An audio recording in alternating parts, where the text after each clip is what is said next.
Welcome to the brave new world of COVID-19, where everyone gets to have just a little bit of a taste to feel what it's like to be a black woman. That is, to be a nursemaid. That is, to be the one who does the invisible, unappreciated, undervalued work of making sure that everything's clean, hygienic, and sanitized for others. Welcome to the world of making sure that you're responsible for your own smears and fingerprints from now on, and that you can't just hire a housekeeper or some nursemaid or go to care.com to have some woman of color, more than likely, come in and clean up your mess behind you. Now you're responsible for cleaning your own mess. And you're also responsible for doing also what I've been doing, taking that mess and cleaning it invisibly without any value. Sorry, touch my face, but I'm in my own house.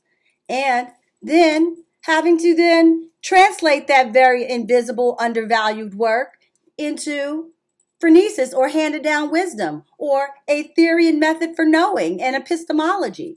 And then somehow taking that work and teaching students and trying to help colleagues and administrators value the work that Black women have been doing all along. Welcome. Welcome to the brave new world of being your own maid, your own nurse. You like it? Well, anyway, that's just one thing. I do want to show you that it's going to be important for you to be responsible for your own laundry, because guess what? When you have COVID-19 or you have any infectious disease or cough right now, what the experts recommend is that everyone load their own laundry now. Everyone's responsible for their own towels.